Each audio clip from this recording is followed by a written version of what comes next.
So hello and hi friends. तो आज की इस वीडियो में हम आपको क्लास 10th में जो NTSC का एग्ज़ाम होता है उसकी वीडियो साइंस की वीडियो प्रोवाइड करने वाले हैं। NTSC national talent search examination जिसके एग्ज़ाम कुछ 1 और 2 वीक्स में ही होने वाले हैं MP पे, और बाकी स्टेटों में भी यही हाल है। तो NTSC की डिमांड देखते हुए हमने NTSC की साइंस की वीडियो बनानी स्टार्ट कर दी हैं। आपको जल्दी ही हमारे चैनल पे NTSC से related science and social science and math की वीडियो जो हैं आपको फुल मिल जाएंगी। लॉकडाउन पे आपको कैसे तैयारी करनी है सब कुछ मिल जाएगा NTSC को लेके। सो NTSC से कुछ भी जुड़ा आपको जो भी चाहिए मटेरियल तो हमारे चैनल में मिल जाएगा। So please subscribe our channel. तो दोस्तों आज हम पढ़ेंगे साइंस, और साइंस में करेंगे स्टार्टअप। तो स्टार्टअप करेंगे हम अपना बल का, जो हमने 9th और 10th दोनों में पढ़ा है ना, बल और उसकी इकाई जो भी है। तो हम बल का पढ़ेंगे। तो पहले हम क्वेश्चन नहीं, पहले हम कॉन्सेप्ट समझेंगे। आते हैं बल कॉन्सेप्ट पे। पहले हम सब क्लियर करते हैं अपना कॉन्सेप्ट। आज करेंगे स्टार्ट चैप्टर नंबर 1। इन 13 तारीख का आपका एग्ज़ाम है, तो 13 तारीख तक हम आपको साइंस, सोशल साइंस और मैथ पूरा क्लियर करवा देंगे, ठीक है ना, कॉन्सेप्ट के साथ। तो हमने पढ़ा है 9th पे भी और 10th पे भी बल एवं दाब। बल एवं दाब पे होता क्या है कि बल किसे कहते हैं हम, आपने 9th में पढ़ा होगा कि बल, इसमें लिखा है बल एक धक्का या खिंचाव है जो किसी वस्तु की स्थिति में परिवर्तन करता है या परिवर्तन करने की प्रवृत्ति रखता है, ठीक है ना। मतलब बल क्या चीज़ है, बल वो चीज़ है जो आप किसी चीज़ में लगाते हो, सिंपली कुछ भी आप धक्का मारते हो, टच करते हो तो वो गिरती है, हिलती है। तो किस कारण होता है, बल के कारण होता है ना। तो वहाँ होता है हमारा बल। आप सिंपल सा आपने जो पढ़ा होगा 9th पे कि बल वह बाह्य कारक होता है जिसके कारण किसी वस्तु की स्थिति, आकार या आकृति में परिवर्तन होता है। उसको लगने से कोई वस्तु अपने स्थान से विकृत हो जाती है, उसका साइज बढ़ जाता है, कम छोटा हो जाता है, या उसमें कुछ चेंजेज होते हैं, ठीक है ना, वो कहलाता है बल। और बल का हम देखते हैं तो बल का अंतर्राष्ट्रीय मात्रक होता है न्यूटन, और CGS पद्धति में इसका मात्रक होता है डाइन। तो CGS पद्धति जो है आप क्लास 11th 12th पे पढ़ेंगे जब आप बायो लेंगे, तो उस CGS पद्धति में इसका मात्रक होता है डाइन। आपको भी वैसे इसका न्यूटन मात्रक ही पढ़ना होगा। और आप पूछेंगे कि न्यूटन और डाइन में संबंध क्या होता है ना। तो न्यूटन और डाइन एक ही है। 1 न्यूटन बराबर 10⁵ डाइन। कैसे, 1 न्यूटन बराबर क्या होता है, 1 किलोग्राम मल्टीप्लाई 1 मीटर से 2, ठीक है ना, 1 किलोग्राम मीटर से 2। तो 1 किलोग्राम में हो जाएंगे 1000 ग्राम, और 1 मीटर में हो जाएंगे 100 सेंटीमीटर। जैसे मल्टीप्लाई करेंगे तो हो जाएगा 1,00,000 ग्राम सेंटीमीटर से स्क्वायर, ठीक है। उसका मतलब होगा 10⁵ है ना, 10 को 5 बार लिखेंगे तो आपको 1,00,000 प्राप्त होगा। इस कारण होगा 1 न्यूटन बराबर 10⁵ डाइन, ठीक है। मतलब जो न्यूटन है वो डाइन से बड़ा होता है। 1 न्यूटन बराबर 10⁵ डाइन होता है, इसका न्यूटन हमारा जो है वो डाइन से बड़ा होता है। अब बल के प्रकार देख लीजिए। बल के 2 प्रकारों में बांटा गया है। पहला होता है संपर्क बल, दूसरा होता है असंपर्क बल। संपर्क बल आप सीधे बोल सकते हैं किसी 2 वस्तुओं के संपर्क में आने से जो बल उत्पन्न होता है उसे हम संपर्क बल कहते हैं, ठीक है। ये परिभाषा लिखिए, इसमें कुछ वो आपको दिमाग डिस्टर्ब करेगी। आप बस सिंपल इतना जान लीजिए कि 2 सरफेसेस या 2 पृष्ठों, 2 पृष्ठ आएगा तभी मतलब संपर्क बल होगा। तो 2 पृष्ठों के मेल होने से जो बल उत्पन्न होता है, जब 2 पृष्ठें आपस में मिलती हैं तो जो बल उत्पन्न होता है संपर्क बल कहते हैं। और संपर्क बल 2 प्रकारों में व्यक्त किया गया है। पहला पेशीय बल, दूसरा घर्षण बल। पेशीय बल आप जानते ही होंगे, पेशीय बल यानी वह बल जिसमें हमारी पेशियों का उपयोग होता है, ठीक है। वस्तु पर लगने वाला बल पेशीय बल होता है, पेशियों के साथ उपयोग होता है, उसे हम पेशीय बल कहते हैं। उदाहरण से आप समझ लीजिए अच्छी तरह से कि जब हम बाल्टी उठाते हैं तो बाल्टी उठाने समय लगा बल पेशीय बल होता है। श्वसन की प्रक्रिया में जब फेफड़े फैलते हैं, तो श्वसन की प्रक्रिया में जब फेफड़े फैलते हैं तो फेफड़े भी तो मांसपेशियाँ हैं ना, तो मतलब पेशी ही है हमारी, तो यहाँ पर भी पेशीय बल हो जाएगा। और फिर बैल, घोड़े, गधे आदि सब क्रियाएं करते हैं, कुछ भी क्रियाएं करेंगी, सोने की, उठने की, किसी चीज़ को करने की, तो वो सब अपनी मांसपेशियों से ही करते हैं। यहाँ पर हो जाता है पेशीय बल। फिर इसका दूसरा पार्ट हो जाता है घर्षण बल, यानी कि फ्रिक्शन फोर्स, ठीक है। सो घर्षण बल में क्या होता है आप सिंपली जानोगे कि आप अपनी सामान्य भाषा में से बता सकते हो, मतलब दो फिसलनशील सतहों के बीच जो फिसलन को रोकता है, यानी कि कहीं फिसलन है तो फिसलन को रोकने वाला जो बल होता है ना, वो घर्षण बल होता है। घर्षण बल का उपयोग हम करते हैं जहाँ हमें फिसलन को कम करना हो। जैसे हम जो हमारा टायर का ट्यूब होता है ना, टायर, उस पर हम क्या दिखते हैं आप कि वो सिंपल क्लियर नहीं होता कि बिल्कुल चिकना होगा, उसमें रंगीचें होती हैं, धारियाँ खींचे होती हैं, कटा होता है ना, उस टाइप से होता है कि वो घर्षण को सपोर्ट करे। अगर वो उसमें वो नहीं होगा तो उसमें क्या होगा, ब्रेक नहीं लगेगा। तो घर्षण ज़रूरी होता है विभिन्न स्थानों पे। और असंपर्क बल अब सेकेंड पार्ट है इसका, असंपर्क बल। असंपर्क बल असंपर्क बल को हम कहेंगे कि जब दो वस्तुएं आपस में संपर्क में नहीं होती हैं फिर भी उस वस्तु पे बल लागू होता है, तो बल कहलाता है असंपर्क बल। मतलब कि बिना वस्तुओं के संपर्क में आए लागू होने वाला बल कहलाता है हमारा असंपर्क बल। ठीक है। उसके बाद पूछा गया है कि उसके प्रकार बताए गए हैं। चुंबकीय बल होता है संपर्क बल के अंदर, और फिर उसके अंदर स्थिरवैद्युत बल भी आ जाता है, गुरुत्वाकर्षण बल भी आ जाता है, प्रणोद भी आ जाता है, दाब भी आ जाता है, एंड अदर थिंग्स भी आ जाती हैं। सो यहाँ पर हम जानते हैं चुंबकीय बल के बारे में। तो दोस्तों चुंबकीय बल क्या होता है? चुंबकीय बल होता है कि आपस में वस्तुओं को खींचना।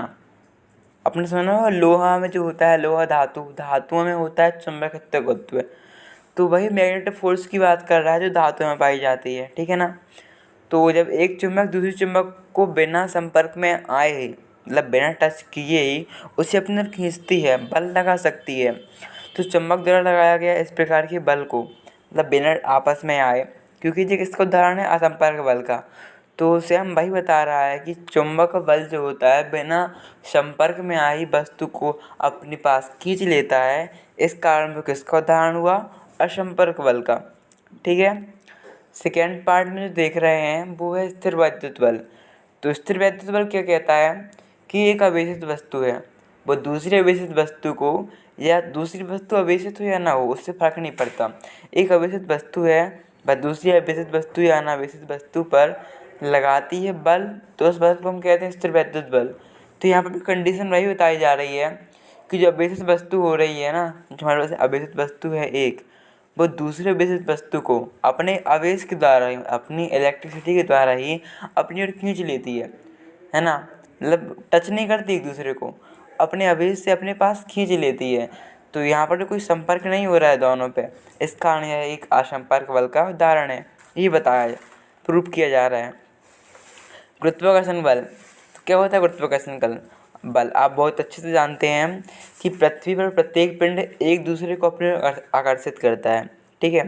तो पिंडों के बीच लगने वाले इस बल को हम गुरुत्वाकर्षण बल कहते हैं। तो क्या पिंडों के दूसरे को बीच लगने वाला बल, क्या आप लिख देना, पिंड एक दूसरे के बीच जो आकर्षण बल लगाते हैं कहते हैं गुरुत्वाकर्षण बल।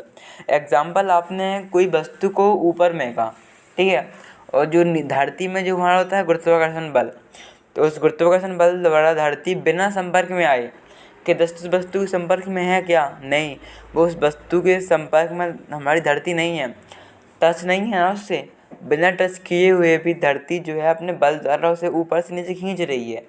तो ये बिना असंपर्क बल का उदाहरण हुआ गुरुत्वाकर्षण बल भी। तो ये सारे क्या थे, हमारे असंपर्क बल के उदाहरण थे। उसके बाद हमें पढ़ना है प्रणोद। तो प्रणोद क्या होता है, आपने 9th में बहुत अच्छे से पढ़ा होगा कि वही है जब कोई वस्तु है, मान लिया कि कोई वस्तु है, उसकी सतह के लंबवत, यानी कि ये सतह है और उसकी सतह के लंबवत, इस सतह के लंबवत हमें लगने वाला बल है, ये वस्तु की सतह है उसमें लंबवत एक बल लग रहा है, तो उसे हम कहेंगे क्या, प्रणोद। ठीक है ना, इसे हम कहते हैं प्रणोद। और प्रणोद क्या होता है कि किसी पृष्ठ पर लगने वाला प्रणोद, उसका मान उसके पृष्ठ के क्षेत्रफल पर निर्भर करता है। मीन्स ये कहना चाहता है कि मान लो किसी वस्तु को क्षेत्रफल लिखना है तो उसका जो प्रणोद है वो कम होगा, और किसी वस्तु का क्षेत्रफल ज़्यादा है, मतलब इतना है, तो उसका इतना ही होगा, मतलब ज़्यादा होगा। जिस वस्तु का क्षेत्रफल कम है उसका प्रणोद भी कम होगा, जिसका क्षेत्रफल ज़्यादा है उसका प्रणोद भी ज़्यादा होगा, ये कहना चाह रहा है यहाँ पर। ठीक है। और जो प्रणोद का मात्रक होता है SI मात्रक, वो बल के मात्रक से सेम है। मतलब कि जो मात्रक प्रणोद का है वही ही हमारा बल का भी है। और वो क्या है? वो है न्यूटन। ओके, वो क्या होता है? न्यूटन। अब चलते हैं दाब की ओर। सो दाब किसे कहते हैं? दाब कहते हैं प्रेशर को। और प्रेशर क्या? प्रति एकांक क्षेत्रफल पे लगने वाला प्रणोद। एकांक क्षेत्रफल है, प्रणोद सतह के लंबे पर जो बल लग रहा है उसे हम कहते हैं दाब। ठीक है ना। सो दाब का सूत्र भी होता है, किसी को हम दाब ज्ञात करना है, मान लो किसी वस्तु पर कितना दाब लग रहा है हमें ये फाइंड करना है, तो हमें सूत्र लगाते हैं दाब is equal to F upon A, यानी कि बल अपॉन क्षेत्रफल, फोर्स अपॉन एरिया। ठीक है। और उसका जो सूत्र आपको ने पढ़ा होगा 9th पे, ये भी, क्योंकि NTSC पर 9th और 10th के क्वेश्चन आते हैं ना, इसलिए मैं बार बार बोल रहा हूँ कि आपने 9th और 10th में पढ़ा होगा। ठीक है। सो इसका SI मात्रक होता है दाब का, हमारा SI मात्रक क्या होता है? पास्कल। और पास्कल क्यों होता है आपको पता है ना, आपने पढ़ा ही होगा कि पास्कल ने ही इसकी दाब की खोज की थी, बताया था दाब किसे कहते हैं, इसकी परिभाषा दी। और इस कारण भी हम इस दाब के मात्रक को पास्कल के नाम से जानते हैं। ठीक है ना। तो अब हम दाब के बाद हमने जान लिया दाब किसे कहते हैं, इसका ज्ञात करने का सूत्र जान लिया, और जान लिया कि 1 pascal is equal to 1 newton metre से 2। ठीक है ना। और एक थर्ड पॉइंट और जान लें कि एक ही बल कम क्षेत्रफल पर लगने पर दाब अधिक उत्पन्न होता है, अधिक क्षेत्रफल लगने पर दाब कम उत्पन्न होता है। मतलब कि प्रणोद का बिल्कुल उल्टा। ठीक है ना। प्रणोद का उल्टा होता है दाब पे। प्रणोद में क्या होता था? प्रणोद पे थ्रस्ट पे जब क्षेत्रफल बढ़ता था तो प्रणोद भी इंक्रीज होता था, प्रणोद भी बढ़ता था। लेकिन दाब के मामले में क्या हो रहा है? जब क्षेत्रफल बढ़ेगा तो दाब कम होगा। सिंपल सी बात है ना भाई। ये क्षेत्रफल है कि नहीं, ये क्षेत्रफल है 4 सेंटीमीटर का। ओके। और हम दाब लगा रहे हैं, मान लो हम दाब लगा रहे हैं 5%। ठीक है ना। 5% का दाब लगा रहे हैं हम 4 के क्षेत्रफल पे। ठीक है। तो इसे आराम से हैंडल कर लेगा। लेकिन जब हम इसके क्षेत्रफल को 4 से 10 कर दें, ठीक है, 10 कर दें, और सेम दाब हम इस पे लगाएं, यानी कि 5% का, ठीक है, तो क्या जितना इफेक्ट वो 4 में कर रहा था उतना इफेक्ट 10 पे करेगा? इसका आंसर होगा नहीं। इस कारण क्षेत्रफल बढ़ने से दाब क्या हो जाता है? हमारा कम हो जाता है और प्रणोद हमारा बढ़ जाता है। ठीक है। बढ़ते हैं नेक्स्ट पार्ट पे। इसके बाद हम आपको ऑब्जेक्टिव क्वेश्चन भी देंगे, आप चिंता मत कीजिए, ऑब्जेक्टिव क्वेश्चन भी मिलेंगे आपको। ओके। सो अब हम देख लेते हैं दाब कि दैनिक जीवन में कुछ अनुप्रयोग। तो दोस्तों दाब का आप समझ लो कि जिस भी चीज़ में आपको ठोकर मारनी हो, दबाना हो, तो वो तो हर चीज़ में लगता है ना दाब। आपके पास जो चेयर रखी होगी, जिस चेयर पे आप बैठे होंगे, जहाँ पर भी आप बैठे होंगे, कहीं पर भी जो आपके दरवाजे होंगे, खिड़की होगी, उसमें कहीं ना कहीं दाब लगा होगा ना, तब वो अपने जिस शेप में आप चाहते हो, खिड़की के, दरवाजे के, पेटी के, जो भी आप देख रहे हो, तभी तो शेप पे आई है। उसी के एग्जांपल यहाँ हमको देखने को मिल रहे हैं। जैसे बैग का सूटकेस के हथियार चौड़े बनाए जाते हैं, दाब के कारण वो चौड़े होते हैं।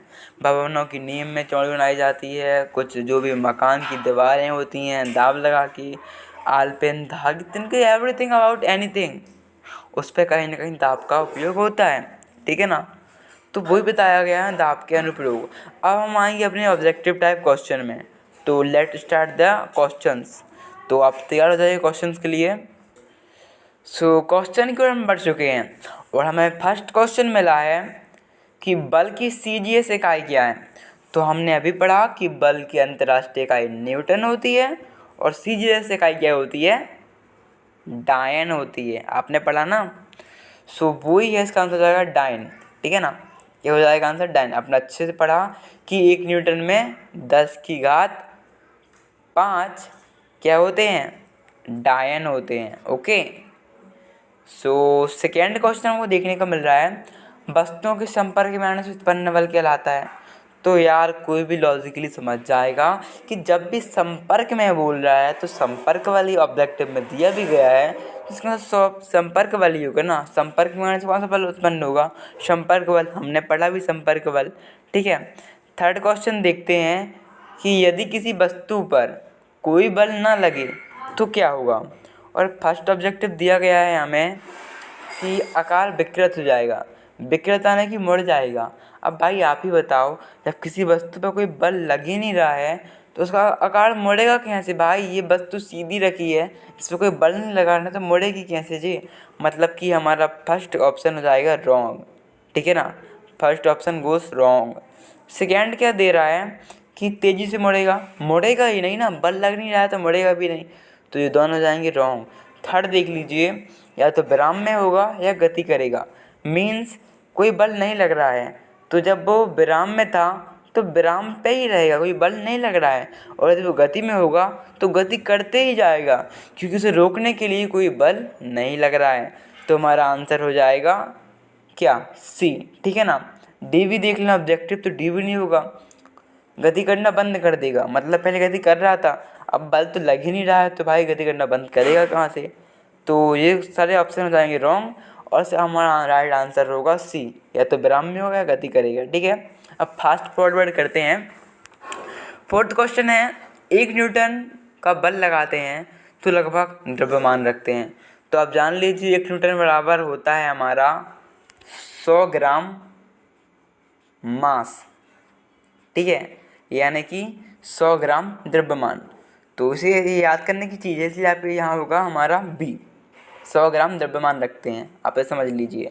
अब फिफ्थ क्वेश्चन है दोस्तों कि 50 न्यूटन का बल, 50 न्यूटन का बल एक 10 किलोग्राम द्रव्यमान की स्थिर पिंड पर, कोई वस्तु को हम 50 किलोग्राम के बल से लगाते हैं, धक्का देते हैं, जिसका वस्तु का द्रव्यमान है 10 किलोग्राम और वस्तु स्थित है, मतलब गति नहीं कर रही है, स्थिर है, और बल लगाने का समय जो है 2 सेकेंड।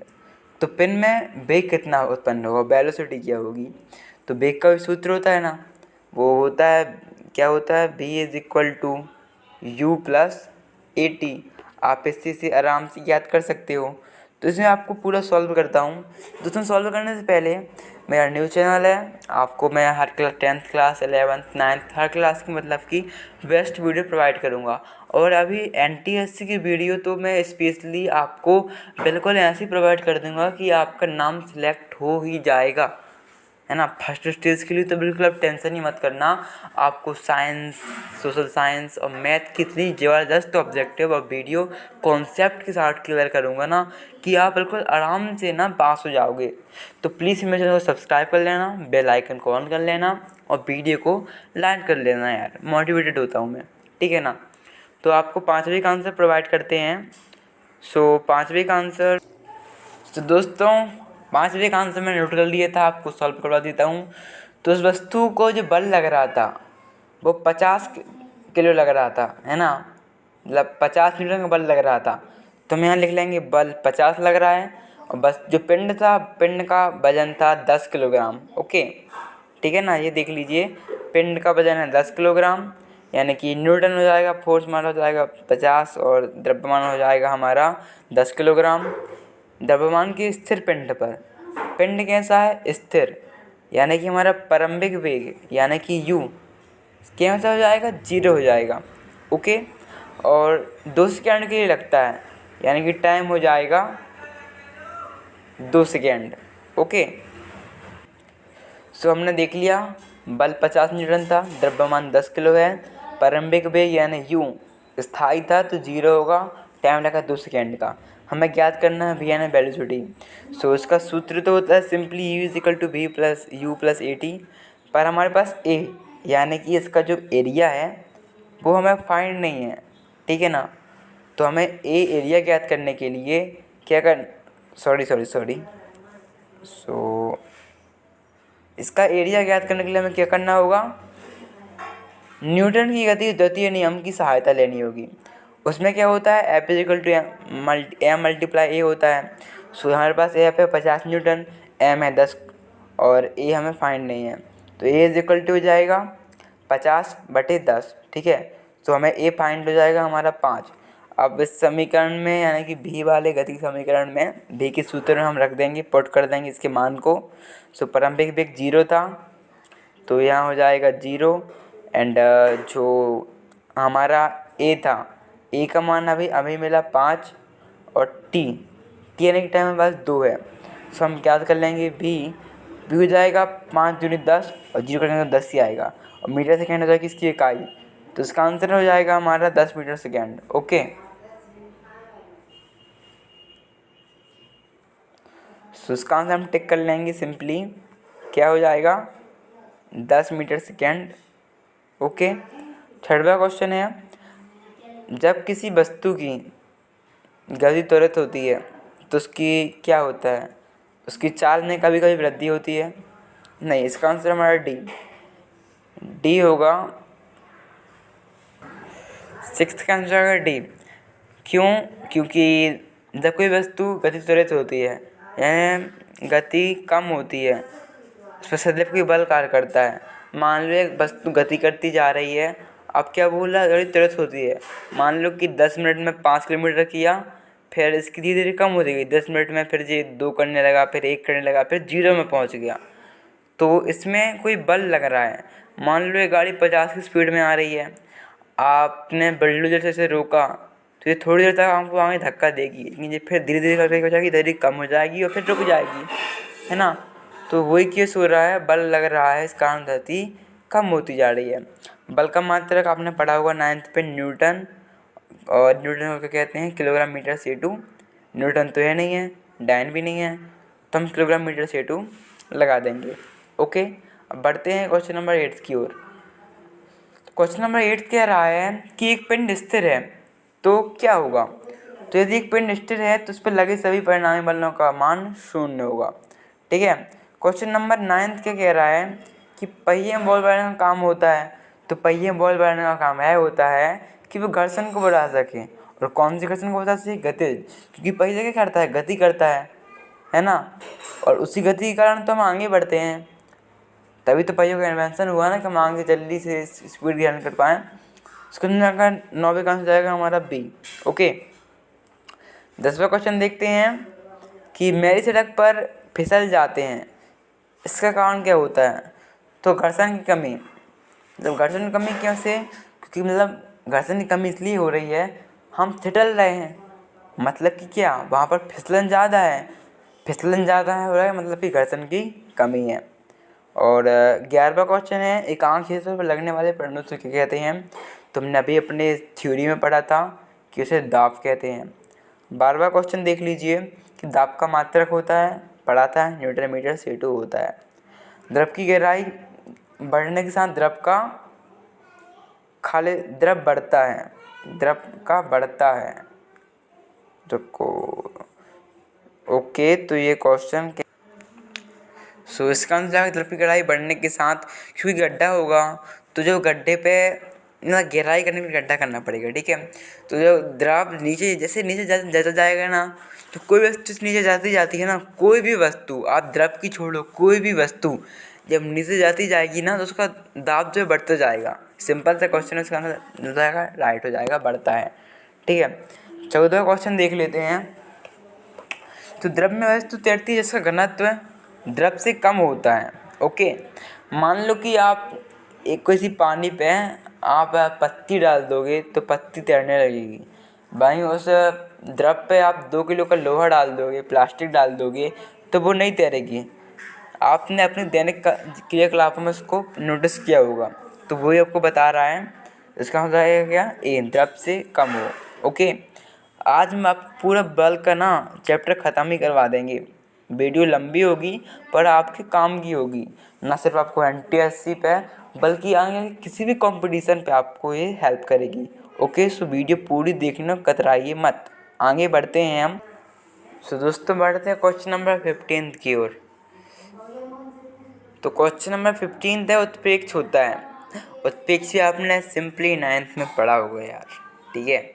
तो उत्प्रेक्षी में क्या होता है, द्रव द्वारा वस्तु को ऊपर की ओर बल। एक बार मैं आपको रिपीट भी कर देता हूँ, आपने नहीं भी पढ़ा तो।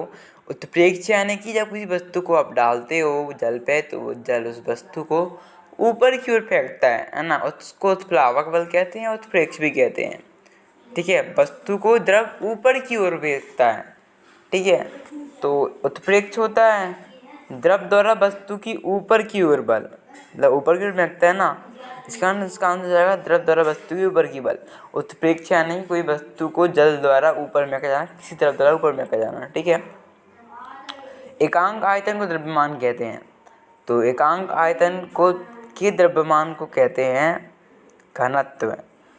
ये एकांक का आयतन है। मान लो ये इस थाली है, इस पर जल रखा है, ठीक है ना, इसका आयतन कितना होगा थाली की साइज का, ओके। तो अब द्रव्यमान किस पर डिपेंड करेगा, इसके थाली के आयतन की घनत्व पे, ओके। घनत्व पे डिपेंड करेगा द्रव्यमान क्या है। तो आप इसे याद कर लो या समझ लो या रट लो, ओके। मेरे हिसाब से समझो यार, इतना थोड़ा समझो, रटो मत। किसी चीज़ को रटना नहीं चाहिए, समझना चाहिए, तो आपको दिमाग में ऑलवेज सेट रहती है वो चीज़, ठीक है। क्वेश्चन नंबर 17 देख लो कि किसी ठोस का ठोस अपेक्षित घनत्व 20.3 है, जल का घनत्व 10⁻³ किलोग्राम मीटर 3 है, तो क्षेत्र घनत्व होगा। घनत्व में क्या होता है, इन दोनों का 20.3 का इससे 10⁻³ से मल्टीप्लाई हो जाएगा। तो जो फर्स्ट वाला ऑप्शन होगा वो राइट हो जाएगा, तो मल्टीप्लाई करना होता है। तो मल्टीप्लाई दोनों किस पे हो रहा है, ऑप्शन नंबर फर्स्ट पे, ओके। तो ऑप्शन नंबर फर्स्ट हमारा आंसर ट्रिक हो जाएगा। 18th क्वेश्चन देख लीजिए कि पानी से भरी बोतल में दाब अधिकतम होता है। तो बोतल की ऊपर सतह पर नहीं, कम होता है, मध्य पर नहीं, बोतल की पेंदी पर, ठीक है। कहाँ होता है, बोतल की पेंदी पर। अब समझो क्यों। मान लो कि 5 व्यक्ति एक के ऊपर एक खड़े हैं, सेम इस किसके जैसे, पानी से भरी बोतल है और तो यहाँ पर सबसे ज़्यादा दाब इन 5 व्यक्ति में किस पे होगा, इस पे नहीं होगा, इस पे 3 का होगा, इस पे सिर्फ 2 का होगा, इस पे सिर्फ 1 का होगा। लेकिन वो सबसे नीचे वाला व्यक्ति है, उस पर इन 4 व्यक्तियों का लोड होगा, यानी सबसे ज़्यादा वेट कौन ले रहा है, सबसे नीचे वाला।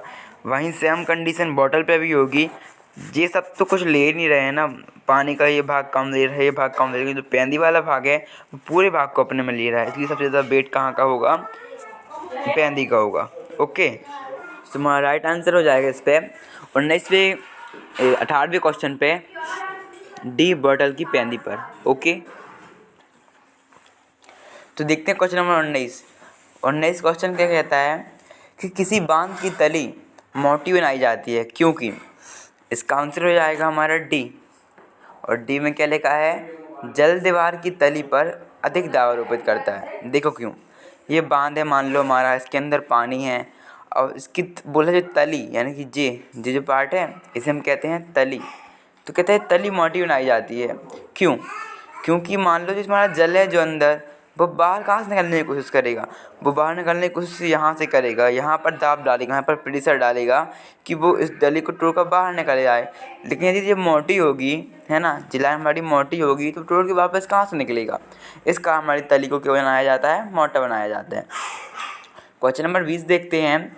तो 120 सेंटीमीटर स्क्वायर क्षेत्रफल पर 30 न्यूटन का बल लगाने पर दाब आरोपित होगा। तो हम सिंपल इसको न्यूटन का बल लगाएंगे और बल से जो दाब का मतलब वो होता है क्या कि बल बटे फोर्स अपॉन जो होता है क्या कहते हैं उसे, एरिया, ठीक है ना। फोर्स अपॉन एरिया का जो सूत्र होता है उसे सॉल्व कर लेंगे और इसका आंसर हो जाएगा ए 2.5 हो जाएगा और 10⁻³ आ जाएगा, ठीक है, 10⁻³। और 21वां आंसर देखते हैं कि कोई वस्तु का वायु में भार 50 न्यूटन है, किसी द्रव में पूर्ण रूप से डूबने पर इसका भार 20 न्यूटन हो जाता है। समझो कोई वस्तु है, ये वायु में जो तैर रही है, हमने वायु में का तो मापा गया तो 50 न्यूटन भार था उसका, ठीक है ना। और जब द्रव में डाला गया तो द्रव में उत्प्लावन बल भी लगता है, आपने पढ़ा था पहले, उत्प्लावक बल, ठीक है ना। तो किसी द्रव के पूर्ण रूप से डूबने पर इसका भार 20 न्यूटन हो जाता है। द्रव में पूरी रूप से डूब गई तो इसके भार के साथ साथ इसमें किसका, जल ने भी अपना दाब डाला, 20 न्यूटन हो जाता है। वस्तु पर लगा उत्प्लावक बल होगा, क्योंकि देखो वायु में 50 था, यानी 50 उसका नॉर्मल होगा।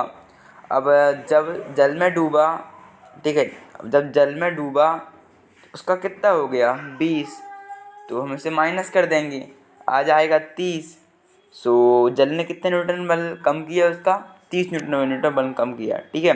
22वां क्वेश्चन देखते हैं। तैरती वस्तु की घूर्णी समयावस्था के लिए मेटा केंद्र होता है, तो वो होता है गुरुत्व केंद्र के ऊपर, ठीक है। 23वां क्वेश्चन देख लीजिए कि किसी जल से भरे ग्लास में बर्फ का टुकड़ा, जल से भरे ग्लास में बर्फ का टुकड़ा, ठीक है, थोड़ा सा जल के ऊपर रहता है, नहीं इतना जल है उसके ऊपर ये रहता है।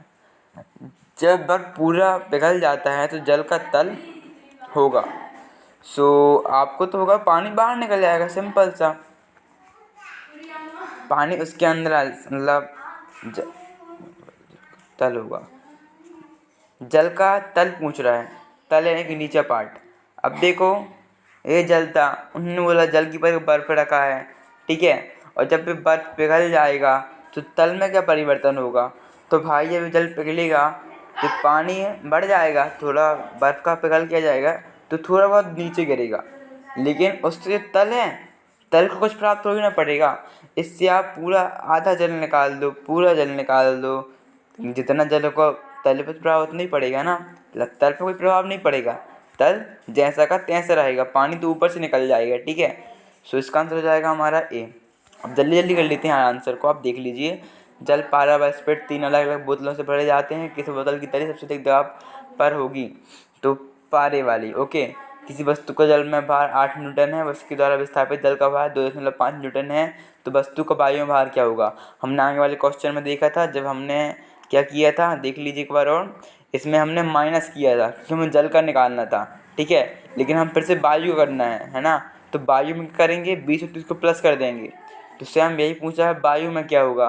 तो वायु में क्या होता है, हम वहाँ घटा रहे हैं जल के लिए, वायु के लिए हम क्या करते हैं प्लस, जल को हम घटाने का मान देते हैं, वायु में समान रहते तो प्लस कर देते हैं, ठीक है। कोई भी क्वेश्चन पूछे तो जल में हमेशा माइनस करना और वायु में हमेशा प्लस करना, ओके। तो यहाँ पर हमारा हो जाएगा 10.5 प्लस करने पर क्या हो जाएगा 10.5 ए, ठीक है। 26वां क्वेश्चन है, किसी क्षेत्रफलों का प्रश्नों पर एफ यानी फोर्स 1 है व 4 एफ बल आरोपित किए जाने पर उनके दलों के अनुपात होगा 1:4 होगा, क्योंकि यहाँ 1 है और यहाँ 4 है, 4 एफ 1:4 होगा, सिंपल सा। और 27वां क्वेश्चन है, जब किसी वस्तु को द्रव में डुबाया जाता है तो उसका भार कम हो जाने का कारण है। आपको मैंने कई बार बता दी इसका आंसर, अभी कितने बार, कि इसका उत्प्लावक बल होता है, इसे उत्प्लावन बल भी कहते हैं, ओके। 28वां क्वेश्चन है, यदि वायु की आर्द्रता बढ़ती है तो वायुमंडलीय दाब बढ़ता है। अभी बताया था कि वायुमंडल में क्या होता है, दाब बढ़ता है, आप प्लस करोगे और उसमें माइनस करोगे जल में, ओके। तो 29वां क्वेश्चन है कि बांध की गहराई 240 मीटर है, इसकी तली पर जल का दाब होगा। सो इसका आंसर आपको 2.4 10 की पावर 6 सॉल्व करने में आपको मिल जाएगा, दाब का सूत्र लगा के, और इसे आप जरूर नोटिस करना, इससे आपको जोड़ के ही इसका आंसर निकालना होगा, ठीक है। 30वां क्वेश्चन है, एक लड़का एक हाथ से पानी से भरी बाल्टी तथा दूसरे हाथ से लकड़ी का गुटका ले जा रहा है। एक हाथ से पानी से भरी बाल्टी तथा दूसरे हाथ से लकड़ी का गुटका लेके जा रहा है। यदि वह लकड़ी के गुटके को बाल्टी के पानी में डाल देता है तो वह कैसा अनुभव करेगा।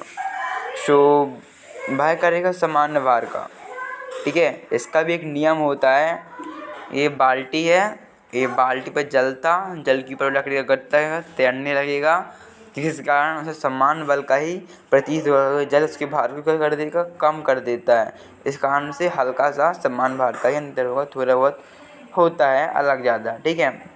सो आपके आंसर क्लियर होते हैं। यदि आपको नेक्स्ट पार्ट चाहिए साइंस का, सोशल साइंस का, मैथ का, तो कमेंट कीजिए, जल्द मैं आपको प्रोवाइड भी कर दूंगा। और मेरे चैनल को सब्सक्राइब कर लीजिए एंड टीसी से जुड़ी हर एक वीडियो के लिए।